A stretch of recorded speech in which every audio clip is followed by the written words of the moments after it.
Hey everybody, welcome back to the channel. Today I want to discuss with you the setup I have for my chickens as far as their pen, and I'm going to do some swapping up on their nest boxes. I'm not happy with what they're doing in here, but what I want to show you was I'm using the deep litter method. This is about probably 2/3 sawdust and 1/3 chicken poop, and I will get all this out and put it on my garden. Now, my chickens are a heavy breed, and what I've done is I built them a ladder where they can come up here and get on the roost. As you can see, they've been on here quite a bit. Now, when I come in and clean this, I'll take all this poop off. But why I done this is see how this is flat. When the chickens get up here and roost at night, they lay their foot flat. Their body comes down over their feet, and it keeps them from freezing their foot off. And to keep them from like getting bumblefoot and stuff like that, I made them this little run where they can come, and it's only about 3 foot high to the roost because I didn't want them jumping off a long way. Then their nest boxes are lower. There's nest boxes here and up here. These up here, they seem to want to roost on more than anything, so I may end up taking them out. And don't worry, these are legal milk crates. They were sold to the public, and it's okay that I have them. I done checked. Okay, let me go around and get in the pen, and I'll show you the chickens I have. Okay, here are the chickens I've decided to keep. You can see the breezy or American breast chickens are.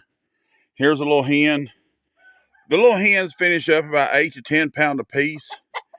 And see, I've got them watered. It's a little muddy, but it's I just give them enough to do for the day and keep them, where they don't quit laying.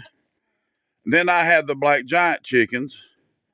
Now, the biggest difference between the two is the breezy chickens are a little more flighty, and they're not going to be like right up underneath your feet.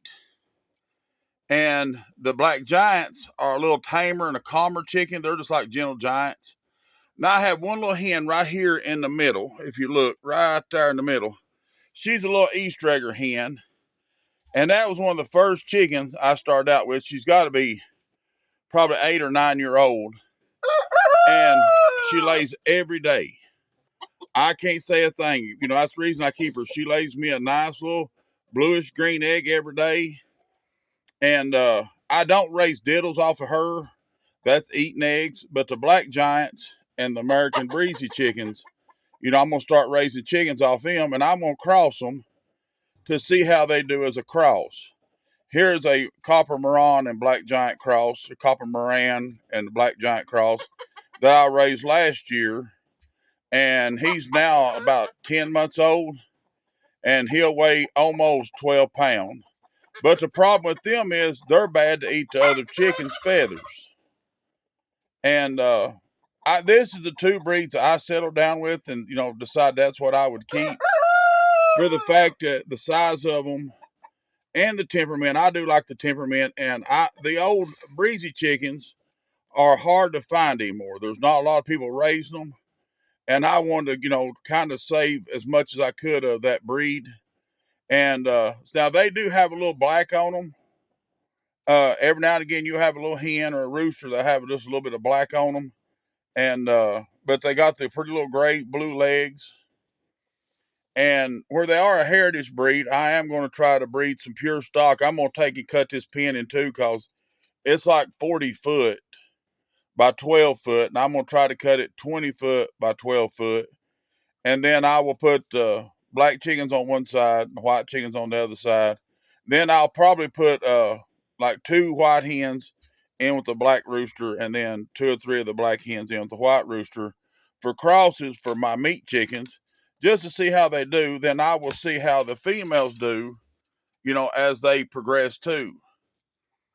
But I like these breeds just because, and they lay about 180 eggs a piece a year.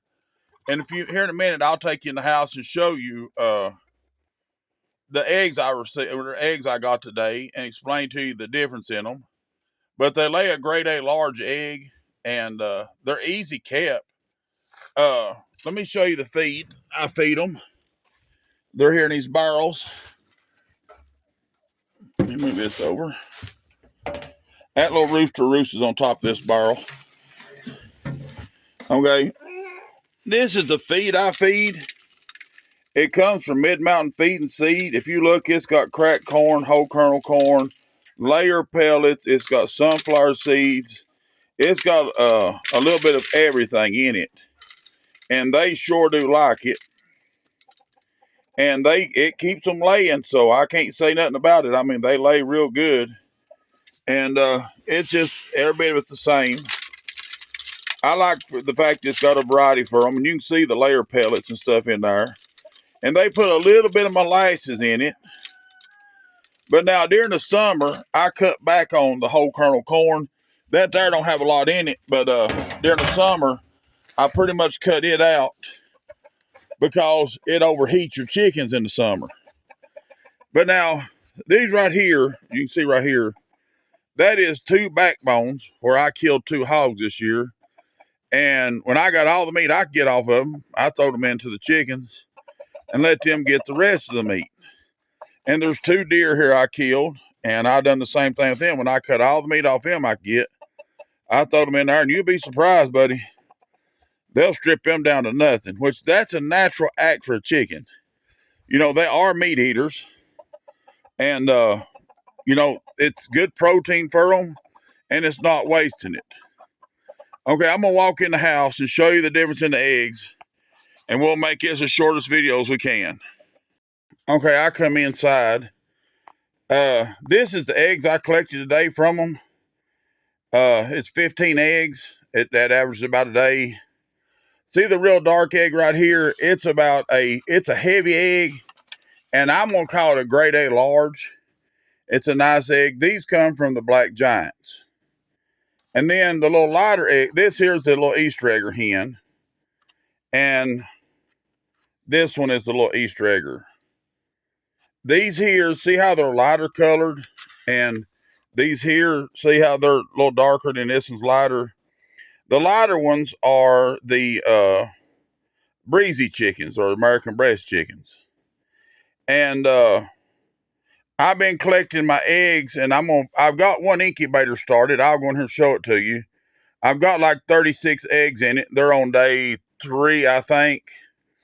So it won't be long. I'll be hatching baby chickens. But if you look, the eggs are all about the same size, but the little Easter egger. And the only reason I kept her, I really was going to sell her with the other ones, but we missed that night, and she's still here, and I've had her about 10 years. I know that hen's 10-year-old, and she still lays an egg a day. So I ain't going to complain because, you know, that's 2 there. It goes into mine. Then I'll move 2 of these up. Then when I get about 48 eggs over the next 3 or 4 days, I'll fill another incubator up and start it. Okay, let me close these up. I got a new surprise for everybody, too. Let me see if I can find her. Oh, this is the newest addition to the farm. She's a Walker and Pit Bull cross. Her name is Little Lady. And I've still got baby girl outside. And, you know, she's doing real good about keeping the critters run off. But my brother-in-law had these puppies. And I went ahead and got me one. And I'm hoping, you know, the little squirrel dog out here, baby girl, will teach her how to act and how to do. She's a sweet puppy, though. And the mommy and daddy both are sweet dogs. And the mommy's a good hunting dog. All right, let me go in there and show you the incubator. Okay, here's my incubator set up. I stepped on that cord. But let me make sure it's plugged up good. I'm doing a dry hatch because it seems like my eggs do better on dry hatch. But there's the eggs. They rolled up to the front.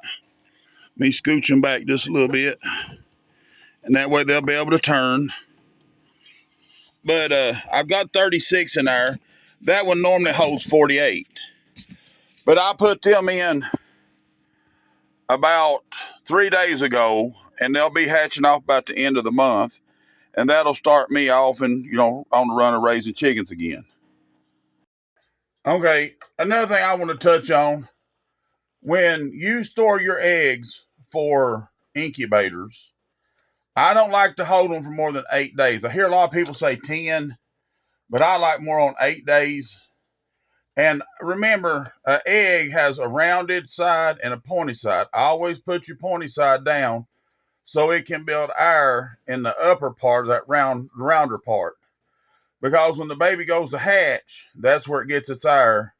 And if you don't store them correctly, they'll suffocate in the egg. They'll start, trying to hatch, or they'll suffocate right at hatch day. So if you have any questions or comments, write them down below. I'm going to say have a good day. Have a blessed day. Be good to each other. And I will see you on the next video.